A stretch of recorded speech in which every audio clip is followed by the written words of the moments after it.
Friends, ನಮ್ಮ ಆರೋಗ್ಯ ಅನ್ನೋದು ನಮ್ಮ ಅದೃಷ್ಟದಿಂದ ಅಲ್ಲ, ನಮ್ಮ ಅಭ್ಯಾಸದಿಂದ ನಿರ್ಧಾರ ಆಗುತ್ತೆ.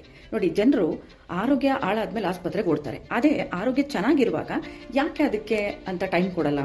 ಯಾಕೆಂದ್ರೆ ನಮ್ಮ ಬಾಡಿ ಪ್ರತಿನಿತ್ಯ ನಾವೇನು ತಿಂತೀವೋ ಫುಡ್ ಅಂದ್ರೆ ಆಹಾರ, ಅದರಲ್ಲಿ ಪೌಷ್ಟಿಕಾಂಶನ ದೇಹ ಕೇಳೋದು.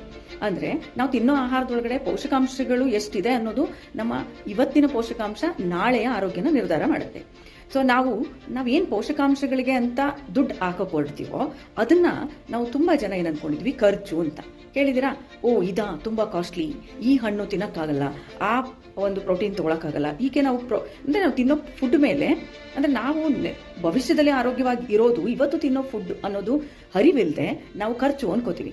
ಅದೇ ಯಾಕೆ ಒಂದ್ ಸೆಕೆಂಡ್ ನಿಂತು ನಾನಿವತ್ತು ಏನು ಒಳ್ಳೆ ಆಹಾರ ತಿಂತೀನಿ, ನಿದ್ರೆಗೆ ಸಮಯ ಕೊಡ್ತೀನಿ, ವ್ಯಾಯಾಮಕ್ಕೆ ಆದ್ಯತೆ ಕೊಡ್ತೀನಿ, ಮತ್ತೆ ತಿನ್ನೋ ಊಟದೊಳಗಡೆ ಪೋಷಕಾಂಶಗಳಿರೋ ಹಂಗೆ ನೋಡ್ಕೋತೀನಿ, ಅದಕ್ಕೆ ಅಂತ ಟೈಮ್ ಕೊಟ್ಟು ನಾನು ಇವತ್ತು ಅಟ್ಲೀಸ್ಟ್ 24 ಗಂಟೆ ಒಳಗಡೆ ಒಂದು ಅರ್ಧ ಮುಕ್ಕಾಲು ಗಂಟೆನೂ ನನ್ನ ಆರೋಗ್ಯಕ್ಕೆ ಅಂತ ನಾನು ಟೈಮ್ ಕೊಡ್ತಿಲ್ಲ ಅಂದ್ರೆ ಹೆಂಗೆ ಎಕ್ಸ್ಪೆಕ್ಟ್ ಮಾಡ್ತೀವಿ ಭವಿಷ್ಯದಲ್ಲಿ ನಾವು ತುಂಬಾ ಚೆನ್ನಾಗಿರ್ತೀವಿ ಅಂತ? ಸೊ ನೋಡಿ ಫ್ರೆಂಡ್ಸ್, ಆರೋಗ್ಯವೇ ನಮ್ಮ ನಿಜವಾದ ಸಂಪತ್ತು. ಸೊ ಅದನ್ನ ನಾವು ಈಗಲೇ ಸರಿಯಾದ ನಿರ್ಧಾರ ಮಾಡೋದ್ರ ಮುಖಾಂತರ ನಿರ್ಮಿಸ್ಕೊಳ್ಳೋಣ. ಸೊ ಬನ್ನಿ, ನಮ್ಮಲ್ಲಿ ತುಂಬಾ ಜನ ಒಂದು ನಿರ್ಧಾರದಿಂದ ಎಷ್ಟೊಂದು ಚಂದ ಲೈಫ್ನ ಚೆನ್ನಾಗಿ ಮಾಡ್ಕೊಂಡಿದ್ದಾರೆ. ಸೊ ಒಂದು ಆಹಾರದಲ್ಲಿ ಬದಲಾವಣೆ ಇಷ್ಟೆಲ್ಲ ಫ್ಯಾಮಿಲಿ ಟ್ರಾನ್ಸ್ಫಾರ್ಮೇಷನ್ನ ಮಾಡುತ್ತೆ, ಫ್ಯಾಮಿಲಿನ ಆರೋಗ್ಯವಾಗಿ ಇಡುತ್ತೆ ಅನ್ನೋದಾದ್ರೆ ಯಾಕೆ ನಾವು ಟೈಮ್ ಕೊಡಬಾರ್ದು? ಸೊ ನಿಜವಾಗ್ಲೂ ನಿಮಗೋಸ್ಕರ ನೀವು ಟೈಮ್ ಕೊಡೋದಾದ್ರೆ ನನಗೆ ಕೆಳಗಡೆ ಕಮೆಂಟ್ನಲ್ಲಿ ಮೆಸೇಜ್ ಹಾಕಿ ಹೆಲ್ತ್ ಅಂತ.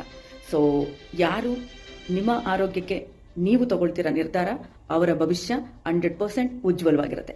So thank you very much. Welcome to our group.